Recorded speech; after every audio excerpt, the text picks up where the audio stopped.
Channel का नाम डफूर gaming है। अगर यह कहीं भी उपयोग करना है तो हमारे चैनल को क्रेडिट जरूर दें, कॉपीराइट से बचने के लिए। Episode 1 awaking ceremony. ल्यूटीन 20 साल 3024। इंसानों ने नए प्लैनेट पर रहना शुरू कर दिया है। यह प्लैनेट पृथ्वी से 12 प्रकाश वर्ष दूर है। इस दुनिया में सभी व्यक्ति के पास सॉल स्प्रिट रहती है। जिसके पास सॉल स्प्रिट नहीं होती है, उनकी उनके कबीले में जगह नहीं होती है।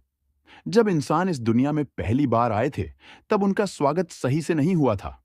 उनका स्पेसशिप बुरी तरह से टूट गया था। उनमें से कुछ की मौत तक हो गई थी। जैसे ही इंसानों ने इस ग्रह पर कदम रखा, वैसे ही उन पर यहाँ के जानवरों ने हमला कर दिया। हमला होने से कुछ समय बाद इस दुनिया के असली ताकतवर जीवों ने इंसानों की मदद की, लेकिन उन्होंने यह शर्त रखी कि वह यहाँ के पर्यावरण को नुकसान नहीं पहुंचाएंगे और उनके इलाके में घुसपैठ नहीं करेंगे। इंसानों को इतना तो समझ आ चुका था कि वह इसी बात के लिए इस नई दुनिया में आए थे। पृथ्वी की हालत अब भी जो है, वह इंसानों के चक्कर में हुई है।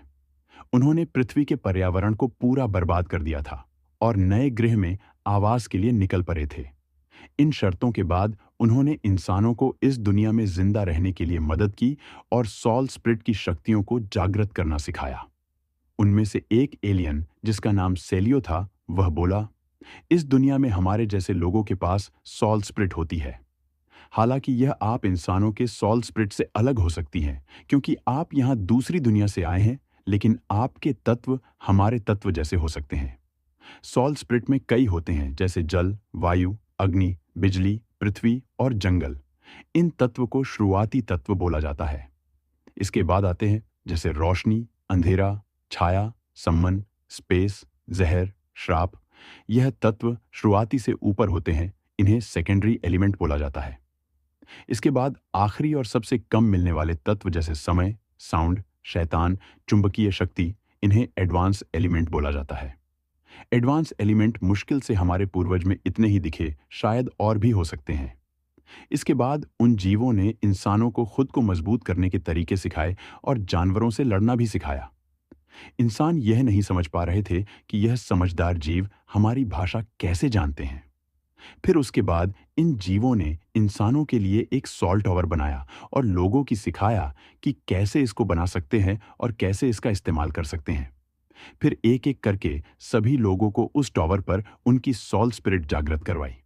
उनमें से बहुत से सॉल स्पिरिट जागृत हुई, जिनमें से एक फेनिक्स अग्नि तत्व, ड्रैगन वायु तत्व, काला कछुआ जल तत्व, सफेद बाघ बिजली तत्व, ब्लैक हाउंड अंधेरा तत्व।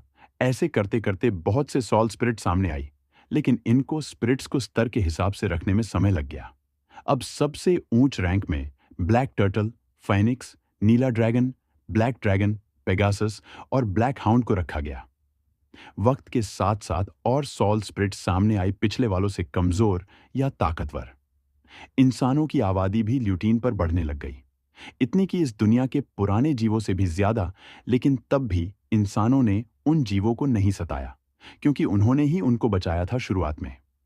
अब सॉल स्पिरिट की भी 10 श्रेणी बन चुकी थी। इनमें अभी भी उच्च रैंक वाले सॉल स्पिरिट अभी भी ऊपर थे, वह रैंक 10 पर आते हैं। वक्त बढ़ता गया तो उन दूसरे जीवों की आबादी भी कम होने लग गई। उनके अंश को आगे बढ़ाने के लिए इंसानों में उनके साथ रिश्ता रखना चालू कर दिया और दोनों तरफ विवाह होने लग गए। लेकिन तब भी उन जीवों को बचाया नहीं जा सका और फिर से इस दुनिया पर इंसानों का राज्य हो गया। इंसानों ने फिर से पुरानी गलती नहीं कि उन्होंने पर्यावरण को नुकसान पहुंचाने की। पृथ्वी ग्रह पर पहुंचना मुश्किल है, तो इस दुनिया में वही गलती नहीं कर सकते। उन जीवों को शूरा नाम दिया गया, वह अब इस दुनिया से खत्म हो चुके थे। लेकिन उनके बच्चे, जो इंसान जैसे ही थे, अब उनका ध्यान इन लोगों को रखना है। अब इस दुनिया में बहुत से लोगों के पास सॉल स्पिरिट थी। जिनके पास नहीं थी, वह या तो साधारण जीवन जी रहे थे या फिर मार दिए गए। सबसे नीचे स्तर के सॉल स्पिरिट वालों को कबीले से निकाल दिया जाता है। नीचे स्तर में 3 स्तर तक रखा गया। इस घटना के 40 साल बाद ल्यूटीन प्लैनेट पर इंसानों की आबादी हर हिस्से में फैल गई। सबकी सॉल स्पिरिट अलग है, तो सभी ने अपनी हिसाब से अलग जगह पर रहने लगे। साल 3305 शहर शौर्य, नए बच्चों का झुंड अपने सॉल स्पिरिट को जगाने के लिए लाइन में लगे हुए थे। दूसरी तरफ बुजुर्ग लोग शर्त लगा रहे थे कि किन कबीलों के पास ज्यादा टैलेंट है। यहाँ दूसरे छोटे कबीले भी थे जो बचे हुए बच्चे जिनको कोई बड़ा कबीला नहीं लेता, उनको यह लेते थे। सभी बच्चों, आपका सॉल स्प्रिट जागृत अभियान में स्वागत है। जिनका नाम लिया जाएगा वह ऊपर आएंगे और अपनी सॉल स्प्रिट जागृत करेंगे।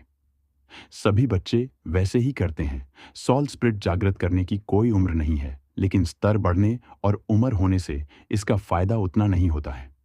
दूर खड़ा एक लड़का जिसका नाम रशीद था, अपनी बारी का इंतजार कर रहा था। उसके बगल में उसका चचेरा भाई रोहित खड़ा था।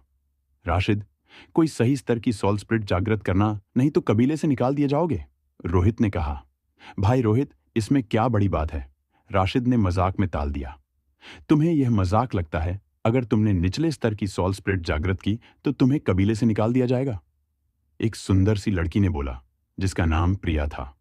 प्रिया राशिद की बचपन की दोस्त और होने वाली मंगेतर थी। दोनों की दोस्ती कब प्यार में बदल गई किसी